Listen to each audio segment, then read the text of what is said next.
अस्सलाम वालेकुम, welcome back again. आज हम पढ़ेंगे दूसरा कॉन्सेप्ट। लीविस कॉन्सेप्ट को हमने क्लियर किया था, उसके कुछ ड्रॉबैक्स थे, उनको फुलफिल करने के लिए दूसरा कॉन्सेप्ट आया, वो था ब्रांस्टेड-लोवेरी कॉन्सेप्ट। ये भी बड़ा अच्छा कॉन्सेप्ट है। ये सिर्फ और सिर्फ मॉडिफाइड हुआ है फॉर बेस, यानी ये एसिड के बारे में कुछ खास जो है बात नहीं करेगा, ये ओनली मॉडिफाइड है बेस के लिए। इसको हम प्रोटॉनिक कंसेप्ट भी कहते हैं। देखिए, ये इसको प्रोटॉनिक कंसेप्ट यूं कहते हैं कि ये सिर्फ और सिर्फ H प्लस तक महदूद है। एसिड H प्लस लूज करेगा, बेस उस H प्लस को एक्सेप्ट करेगा। H प्लस को मैंने प्रोटॉन कहा था लीविस कंसेप्ट के अंदर। तो ब्रांस्टेड-लोवेरी कंसेप्ट एसिड के बारे में ये कहते हैं। देखिए, स्ट्रेट फॉरवर्ड वही बात है जो हमने अर्हीनस जो है के बारे में कहा था। एसिड के बारे में जिस तरह अर्हीनस ने बात की थी, वही ब्रांस्टेड-लोवेरी कह रहा है। वो कह रहा है कि H प्लस जो डोनेट करेगा सोल्यूशन के अंदर, कोई भी आपके पास सॉल्वेंट हो, पोलर सॉल्वेंट हो, उसके अंदर अगर कोई प्रोटॉन डोनेट करेगा, यानी H प्लस या हाइड्रोनियम आयन जिसको हम बोलते हैं, वो डोनेट करेगा तो वो एसिड होगा। अब बेस के लिए कुछ अलग तरीके से वो बात कर रहा है। बेस के बारे में वो ये कह रहा है कि H प्लस एक्सेप्टर को हम बेस कहेंगे। देखिए, एसिड से क्या आएगा H प्लस, वही H प्लस को बेस क्या करेगा, एक्सेप्ट कर देगा। तो H प्लस एक्सेप्टर को हम क्या बोलेंगे, बेस बोलेंगे। अच्छा, बेसिस की आइडेंटिफिकेशन ये होगी ब्रांस्टेड बेसिस की कि या तो वो न्यूट्रल एटम होंगे जिसके ऊपर कोई चार्ज नहीं होगा। न्यूट्रल एटम के ऊपर क्या होंगे, लोन पेयर्स होंगे।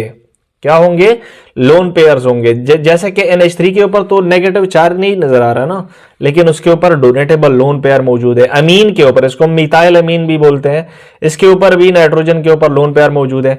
H2 के ऑक्सीजन के ऊपर क्या मौजूद है, लोन पेयर मौजूद है। तो ऐसे न्यूट्रल एटम जिनके पास डोनेटेबल लोन पेयर मौजूद हो, देखे लोन पेयर की बात मैं इसलिए कह रहा हूं कि वहां पर हमारे पास H प्लस ने आना है, और H प्लस को एक्सेप्ट करने के लिए 2 इलेक्ट्रॉन आपके पास होने चाहिए इन द फॉर्म ऑफ क्या, लोन पेयर। या तो बेस के पास H प्लस को एक्सेप्ट करने के लिए लोन पेयर होना चाहिए, या उसके पास नेगेटिव चार्ज होना चाहिए। देखिए, अगर उसके पास नेगेटिव चार्ज होगा तो वो H प्लस को खींच लेगा अपने, यानी एक्सेप्ट कर लेगा।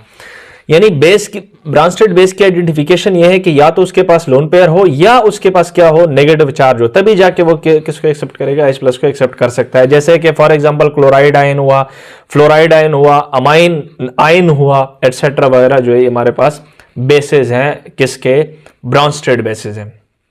देखें यहां पर, देखें तो हमारे पास HCl हाइड्रोक्लोरिक एसिड, और यहां पर बेस अमोनिया जो है वो मैंने यूज किया हुआ है। अब देखिए, ये इस तरह है कि एक फॉर एग्जांपल बेकर है, आप कोई भी बेकर ले सकते हैं। ये बेकर है, उसके अंदर हमारे पास NH3 मैंने भर दिया हुआ है, ऊपर से मैंने क्या डाल दिया, HCl ड्रॉप कर लिया। अब HCl तो जाहिर सी बात है पोलर सॉल्वेंट में H प्लस ही देगा।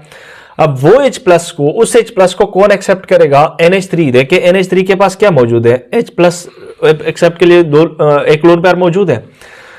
तो HCl से क्या आएगा, H प्लस आएगा, और उस H प्लस को कौन एक्सेप्ट करेगा, NH3 एक्सेप्ट करेगा। देखिए, NH3 जो है वो H प्लस का क्या हुआ, एक्सेप्टर हुआ कि नहीं हुआ, एक्सेप्टर हुआ ना। और ये H प्लस का क्या हुआ, डोनर हुआ। तो इसने प्रोटॉन डोनेट किया, इसने क्या कर दिया, एक्सेप्ट कर दिया, क्योंकि इसके पास लोन पेयर मौजूद है। NH3 ने जब प्रोटॉन एक्सेप्ट किया तो किसमें कन्वर्ट है, अमोनियम आयन, इसको क्या बोलते हैं, अमोनियम आयन। क्लियर है। तो NH4 में कन्वर्ट हो गया, इलेक्ट्रॉन नाइट्रोजन के चले गए, तो नाइट्रोजन के ऊपर पॉजिटिव चार्ज। और देखिए, Cl तो वैसे भी हमारे पास Cl नेगेटिव फॉर्म में रह गया। इसी तरह HCl को जब H2O के अंदर डाल दिया जाए तो H प्लस जो है वो डोनेट करेगा। H प्लस जो है वो डोनेट करने से, अब देखिए H प्लस को कौन एक्सेप्ट करेगा, ऑक्सीजन एक्सेप्ट करेगा ना H2O का। तो किस में कन्वर्ट होगा, H2O कन्वर्ट होगा किसमें, हाइड्रोनियम आयन में कन्वर्ट होगा। यानी एक्सेप्टर कौन हुआ, H2O हुआ ना। तो यहां पर H2O एज ए बेस काम कर रहा है, क्योंकि वो H प्लस को एक्सेप्ट कर रहा है। तो H प्लस डोनर एसिड हुआ, H प्लस एक्सेप्टर क्या हुआ, बेस हुआ। क्या आइडेंटिफिकेशन है, या तो लोन पेयर होना चाहिए बेस के पास, या नेगेटिव चार्ज होना चाहिए। अब इसी से रिलेटेड, ब्रांस्टेड-लोवेरी कंसेप्ट से रिलेटेड कुछ दो टर्म्स हैं। एक को हम एम्फोटेरिक सब्सटेंस बोलते हैं। एम्फोटेरिक, दो substances which can accept and donate H plus ion. ऐसे सब्सटेंसेस जिनके पास ये भी एबिलिटी हो कि वो H प्लस को डोनेट कर दे, और ये भी एबिलिटी ऑन द स्पॉट उसके पास मौजूद हो कि वो H प्लस को क्या कर ले, एक्सेप्ट, यानी दोनों काम कर जाए। H प्लस अगर डोनेट करा तो एसिडिक काम हुआ ना, अगर H प्लस को अगर वो एक्सेप्ट कर रहा है तो बेसिक काम हुआ। अगर दोनों कर सकता है तो उनको हम क्या बोलते हैं, एम्फोटेरिक सब्सटेंस बोलते हैं, यानी ये दोनों काम कर सकता है एक किस्म का। देखिए H2O जो है वो H प्लस में और OH नेगेटिव में स्प्लिट हो सकता है। देखिए यहां पर वो डायरेक्टली हमें H प्लस दे रहा है, तो ये कौन सा काम हुआ, उसका एसिड का काम हुआ ना। अब ये H2O आप लोगों ने इधर देख लिया, H2O ने क्या कर लिया, H प्लस को एक्सेप्ट कर लिया, तो ये कौन सा काम हुआ, बेस का काम हुआ ना। तो H2O दोनों का काम कर रहा है, H प्लस एक्सेप्ट भी कर रहा है, यानी it act as a acid and base, यानी एक तरह से वो एम्फोटेरिक सब्सटेंस की तरह काम कर रहा है। इसी तरह H2SO4 जो है वो 2H प्लस लॉस कर सकता है, मैंने आपको कल बताया था। अब फॉर एग्जांपल उसने एक H प्लस लॉस किया, तो उसके ऊपर कौन सा चार्ज आ गया, नेगेटिव चार्ज। देखिए यहां पर नेगेटिव चार्ज आ गया। अब स्टिल इसके पास एबिलिटी मौजूद है कि वो क्या कर जाए, एक H प्लस को और डोनेट कर जाए। अब ये H2SO4 अगर एक H प्लस लॉस करेगा तो सल्फेट आयन में कन्वर्ट होगा। अब ये भी एबिलिटी है कि वो जो H प्लस उसने डोनेट किया वो दोबारा वो H प्लस को एक्सेप्ट कर जाए, यानी इस बाई सल्फेट, इसको हम कहते हैं हाइड्रोजन सल्फेट या बाई सल्फेट, इसके पास दो एबिलिटीज हैं।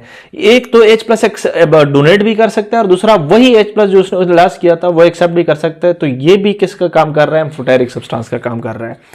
तो ये नहीं, इसने एसिड का काम किया क्योंकि H प्लस डायरेक्ट डोनेट किया। ये जो सब्सटेंस है बाइसल्फेटाइन, ये एम्फोटेरिक सब्सटेंस है अकॉर्डिंग टू ब्रांस्टेड-लवेरी कंसेप्ट। तो दोनों का काम अगर कर सकता हो तो उसको हम क्या बोलते हैं, एम्फोटेरिक सब्सटेंस। इसी से रिलेटेड, इसी कॉन्सेप्ट से रिलेटेड हमारे पास एक और टॉपिक है जिसको हम बोलते हैं कंजुगेट बेस। देखें एसिड जो है, फॉर एग्जांपल HCl को मैं ले लूं। अब HCl जो है जब डिसोसिएट होगा तो H प्लस और Cl नेगेटिव आयन में कन्वर्ट होगा ना। अब मैंने अभी कहा कि दुनिया में जो भी नेगेटिव चार्ज स्पीशी है, जिस स्पीशी पे नेगेटिव चार्ज हो वो क्या, किसका काम अदा करेगा, किसका काम करेगा, वो हमारे पास बेस का काम करेगा। अब देखें HCl जो है उसने जब डिसोसिएट किया तो उससे क्या निकला, एक बेस निकला ना। तो वो बेस जो है वो तो इस एसिड से निकला।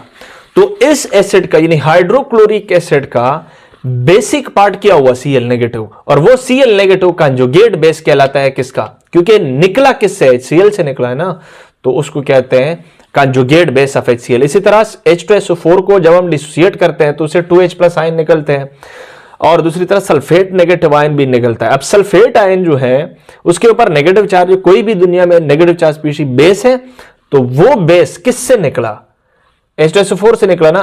तो सल्फेट आयन जो है वो कंजुगेट बेस हुआ किसका, H2SO4 का, क्योंकि वो H2SO4 से निकला है। आई होप सो आप लोगों को ये लेक्चर समझ आ गया होगा। Thank you.